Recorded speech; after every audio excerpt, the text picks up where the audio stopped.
우리 2024년 오늘 5월 17일입니다. 금요 기도회 베드로전서 4장 3절에서 5절까지 말씀으로 심판을 기다림이라는 제목으로 잠시 은혜를 나누겠습니다.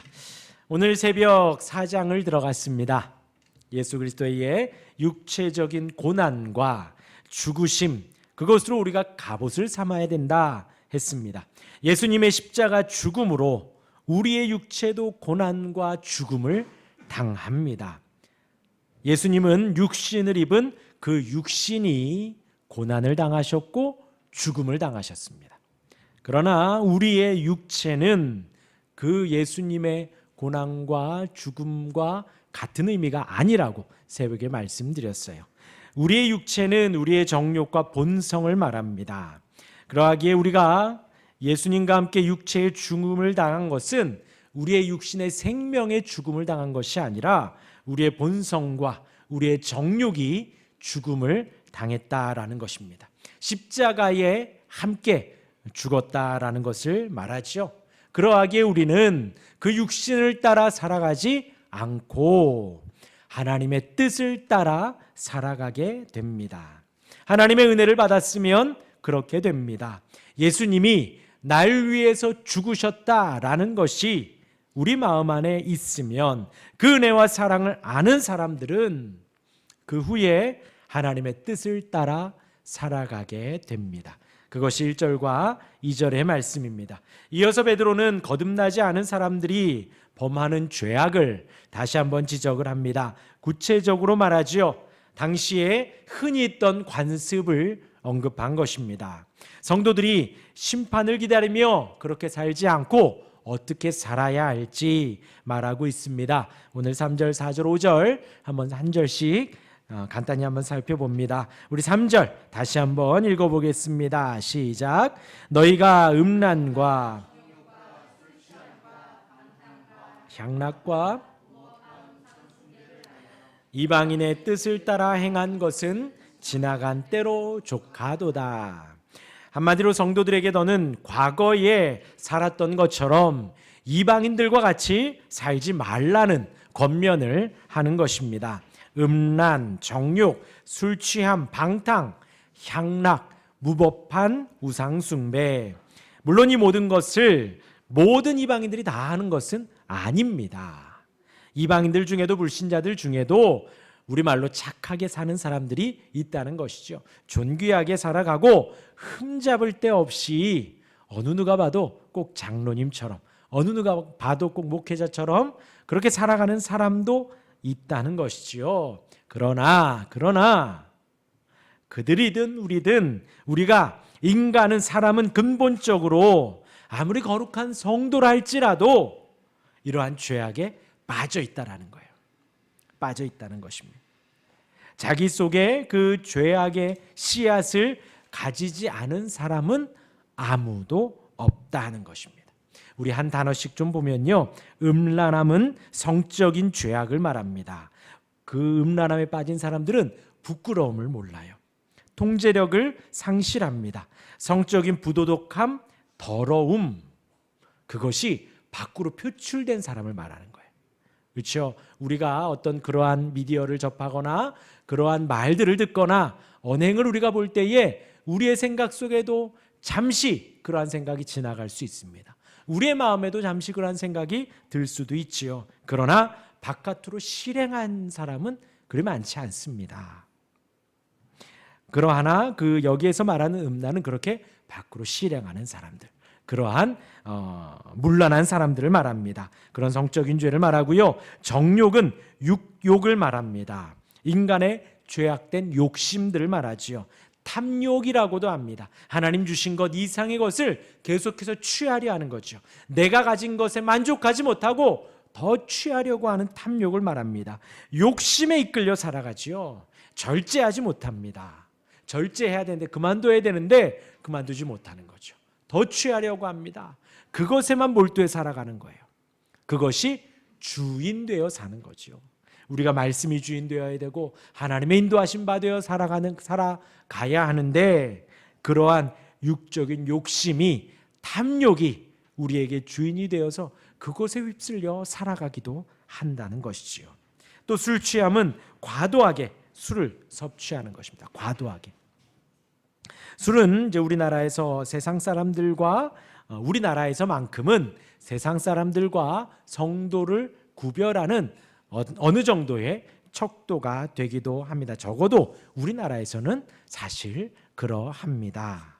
그러니 이제 여기에서 술을 과도하게 섭취하는 것, 술 취하지 말라라는 것면 우리 에베소서에서도 보았지요. 그리고 이제 어떤 그 알코올이 조금 담겨져 있는 음료를 섭취하는 것은 또 성경에서 허용하기도 한다라고도 하지만 저는 권면드리기를 술에 대하여서는 철저하게 절제할 수 있으시기를 바랍니다. 절제할 수 있으시길 바랍니다. 왜냐하면 여러분 생각해 보세요. 제가 이렇게 담임 목사인데 이렇게 가끔 가다가 속상하면 한 잔씩 합니다. 그렇죠? 말이 안 돼요. 그런데 비단 저뿐만이 아니라 모든 성도가 그러하다라는 거예요. 모든 성도가. 그러니까 내가 목사다 생각을 하고 그렇게 절제할 수 있으시기를 바랍니다. 적어도 우리나라에서는 이제 친구들 사이에서도 그러한 것이 척도가 되기도 하니 저는 개인적으로 권면드리기를 술을 끊으시기를 권면드립니다. 술 취하지 말라 하였고요. 또 방탕이 나오지요. 술 취함과 성적인 난잡함을 말합니다. 방탕한 거예요. 시간을 마음대로 쓰고 육신을 마음대로 쓰는 거예요. 시간을 내 마음대로 쓰고 육신을 마음대로. 당시에 이방 신상을 섬기던 이방인 제사장들이 이렇게 방탕한 일들이 많이 있었습니다. 축제를 하고 향연을 하고 또 이렇게 외설적인 복장을 하며 이성을 유혹하고 그렇게 잠재를 하기도 했다라는 것이죠. 그것을 방탕이라고 했습니다. 또 향락은 술 취함 속에서 통제 불가능한 상태, 그런 것에 취해서 그러한 상태를 또 말하기도 하고요. 무법한 우상 숭배, 이방 신들에 대한 숭배나 제사 행위를 뜻합니다.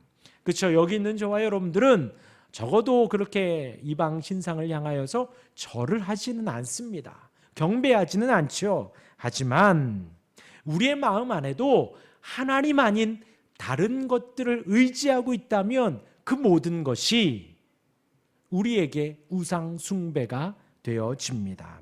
하나님 외에 내가 마음으로 의지하는 모든 것들. 그러니까 우리가 하나님 한 분만으로, 주님 한 분만으로 나는 만족해, 그래야 되거든요. 우리의 양이 없고 포도의 열매가 없어도 난 여호와로 즐거워해야 합니다. 나의 소출이 없어도 1년 내내 밭을 갈았는데 소출이 없어요. 너 얼마나 낙심되겠어요. 그러나 그 낙심보다도 더 큰 것이 여호와로 말미암아 즐거워하고 기뻐하는 것이거든요. 그런데 그것이 아니라 여호와로 말미암아 기뻐하고 주님으로 말미암아 즐거워하고 하나님의 말씀으로 말미암아 만족하고 평강을 누리는 것이 아니라 그 외에 다른 것으로 내가 만족을 누린다면, 그 외에 다른 것으로 내가 평안을 누린다면 그것이 물질일 수도 있고요. 그것이 음료, 아까 말한 그러한 음료일 수도 있고 또 먹는 것일 수도 있습니다. 스트레스 받으면 막 먹기도 하죠. 저녁 때.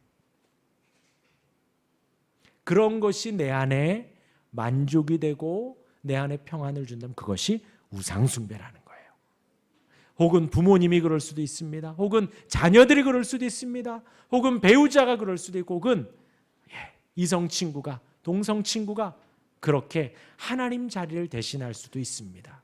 그러한 무법한 우상 숭배에 하나님 외에 다른 것들을 의지하고 하나님 외에 내 마음이 다른 것에 평강과 은혜를 누리고 있다면, 만족을 누리고 있다면 그것을 하나하나 제거하실 수 있기를 바랍니다.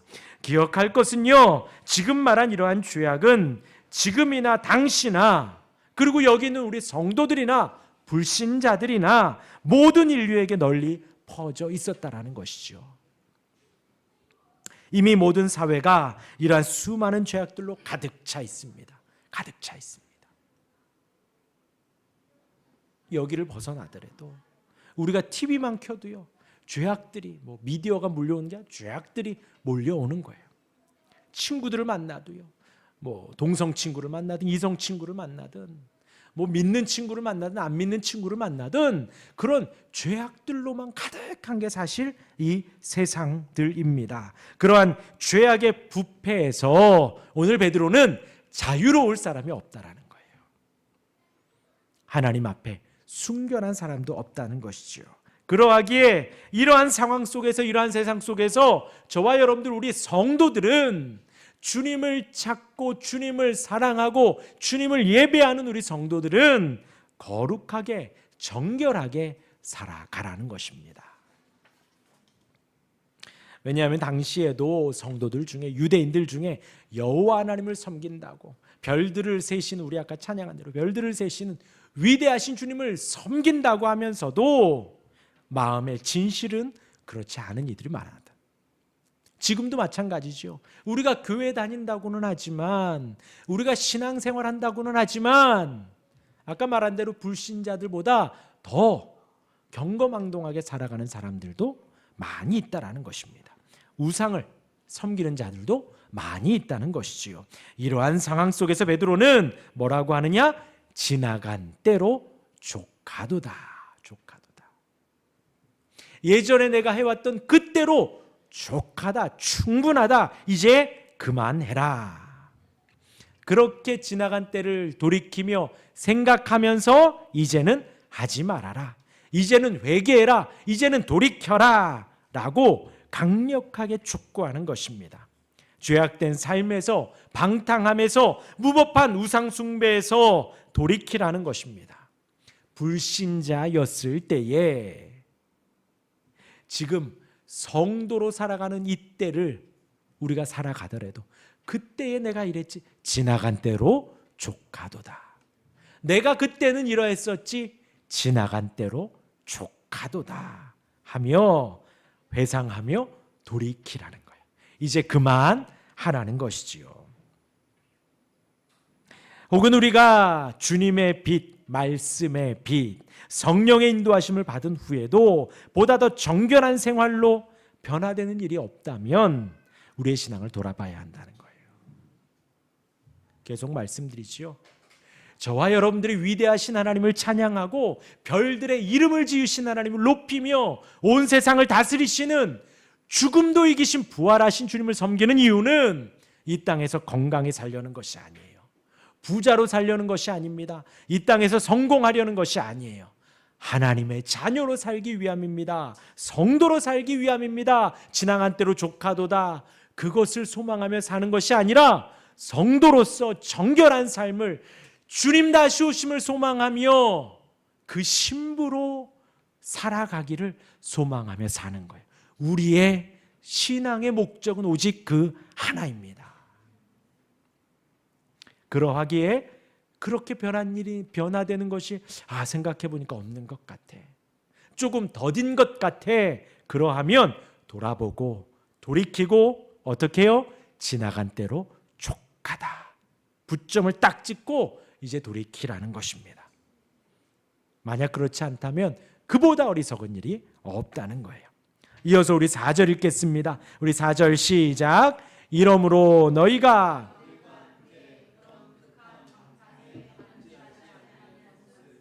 그들이 이상히 여겨 비방하나.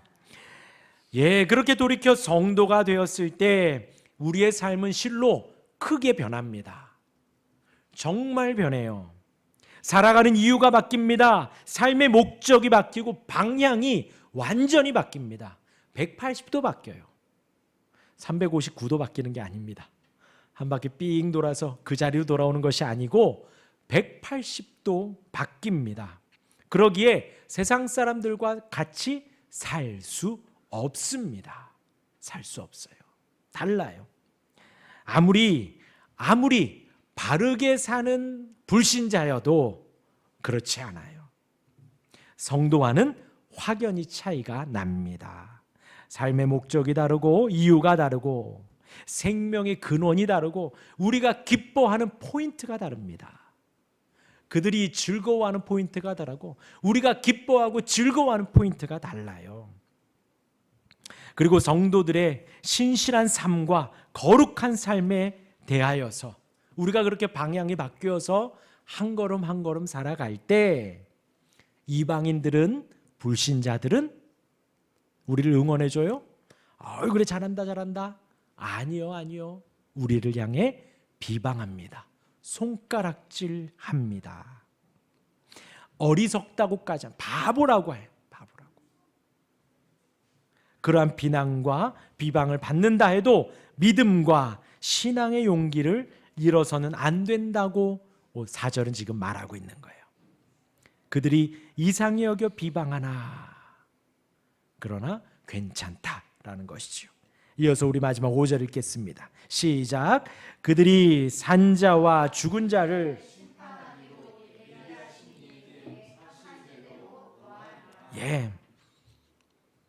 그렇게 용기를 잃지 않는 이유가 무엇이냐?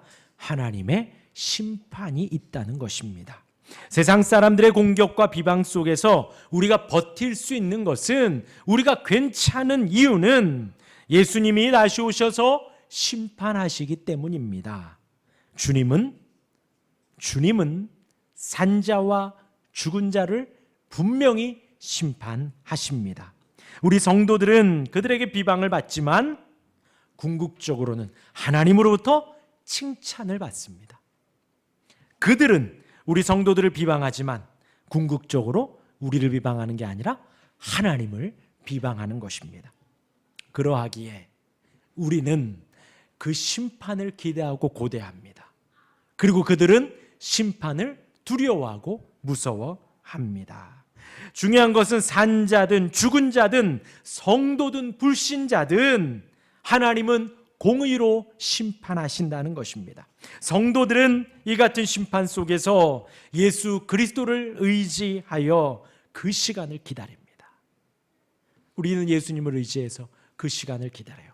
어서 오시옵소서, 어서 오시옵소서. 촉구하기까지 하지요. 호소하기를 빨리 오시라고, 주님 기다린다고 우리는 그렇게까지 하죠. 그러나 불신자들은 그 심판을 두려워합니다. 그 말이 거짓말이기를, 심판이 없기를 바라는 사람들이에요. 사랑하는 여러분, 성경은 확실히 심판을 말합니다. 저와 여러분들도 심판을 받아요. 심판을 받아요. 그런데 우리에게는 누가 계세요? 변호사이신 예수님이 계십니다. 예수님이 하나님과 우리 사이에 변호를 해주시는 거예요. 우리 사이를 막아주시는 거예요. 하나님과 우리 사이를 화목하게 해주시는 거예요. 그러하니 우리는 그 심판이 기다려지는 거예요. 그날을 소망하며 죄에서 돌이킬 수 있기를 바랍니다. 하나님의 뜻을 향하여 어떤 비방과 손가락질 가운데에서도 굳건히 그 믿음을 지키시기를 바랍니다. 승리하시기를 바랍니다. 그러기를 주님의 이름으로 축원합니다.